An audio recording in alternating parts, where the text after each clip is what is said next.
Le Christ est ressuscité, alléluia, il est vraiment ressuscité, alléluia. Aujourd'hui, donc, nous sommes le mardi de l'octave de Pâques, et l'évangile d'aujourd'hui nous dit, en ce temps-là, Marie-Madeleine se tenait près du tombeau, au dehors, tout en pleurs. Et en pleurant, elle se pencha vers le tombeau. Elle aperçoit 2 anges vêtus de blanc, assis l'un à la tête et l'autre aux pieds, à l'endroit où avait reposé le corps de Jésus. Il lui demande, « Femme, pourquoi pleures-tu » Elle leur répond, « On a enlevé mon Seigneur, et je ne sais pas où on l'a déposé. » Ayant dit cela, elle se retourna. Elle aperçoit Jésus qui se tenait là, mais elle ne savait pas que c'était Jésus. Jésus lui dit, « Femme, pourquoi pleures-tu? Qui cherches-tu » Le prenant pour le jardinier, elle lui répond, « Si c'est toi qui l'as emporté, dis-moi où tu l'as déposé, et moi j'irai le prendre. » Jésus lui dit alors, « Marie. » S'étant retournée, elle lui dit en hébreu, « Rabouni », c'est-à-dire « maître ». Jésus répond, « Ne me retiens pas, car je ne suis pas encore monté vers le Père. Va trouver mes frères pour leur dire que je monte vers mon Père et votre Père, vers mon Dieu et votre Dieu. » Marie-Madeleine s'en va donc annoncer aux disciples, « J'ai vu le Seigneur. » Et elle raconta ce qu'il lui avait dit. Aujourd'hui, donc, nous avons la 3e conséquence de la résurrection de Jésus dans notre vie. C'est tout dans cette thématique, pendant toute cette semaine, nous avons la thématique des conséquences de la résurrection de Jésus dans notre vie. Et cette conséquence, c'est une expérience personnelle avec Jésus, c'est-à-dire un contact proche, personnel, personne à personne, nous avec Jésus. Ouais, nous regardons bien dans l'Évangile, Jésus appelle 2 fois « femme » et appelle Marie-Madeleine « femme ». « Femme, pourquoi pleures-tu » ? « Femme, pourquoi pleures-tu » Donc, il dit 2 fois comme ça. Et la 3e fois, il dit « Marie », c'est-à-dire, il appelle par son prénom. C'est-à-dire, il veut parler avec Marie, la personne, et pas simplement une femme quelconque.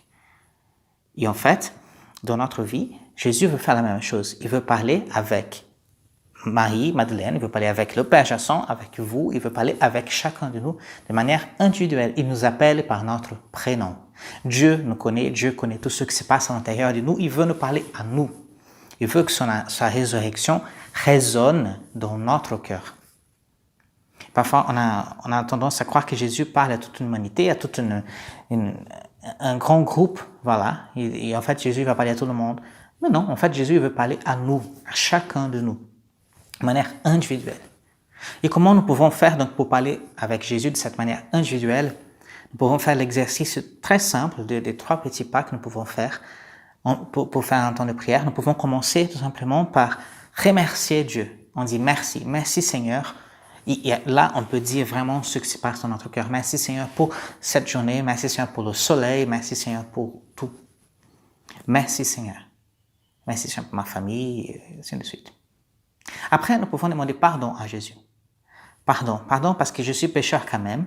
Pardon parce qu'en fait, il m'arrive que je fais des choses qui ne sont pas bien.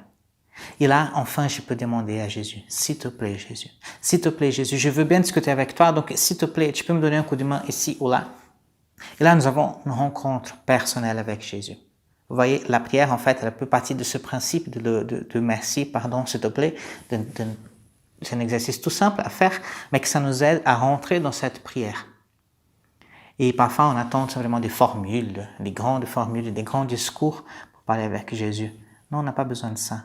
On a besoin d'être nous-mêmes, tout simplement, pour parler avec Jésus. Jésus nous connaît, il sait comment nous sommes. Il veut que cet amour qu'il a pour nous, cette résurrection résonne, comme je disais tout à l'heure, dans notre cœur, que ça résonne en nous. Que nous puissions peut-être aujourd'hui faire cette expérience, cette 3e conséquence de la résurrection de Jésus dans notre vie, que cette expérience personnelle, qu'on puisse entendre vraiment notre nom qui sort de la bouche de Jésus. Jésus qui nous appelle par notre prénom, Jésus qui nous a choisis depuis toute l'éternité pour être là sur terre, aujourd'hui, en ce temps-là, et qui nous donne la vie chaque jour, et qui nous donne, bien sûr, avec des difficultés qu'on doit supporter parfois, mais en fait, il est là avec nous tout le temps. Que nous puissions demander cette grâce, cette expérience avec lui. Le Christ est ressuscité, alléluia, il est vraiment ressuscité, alléluia.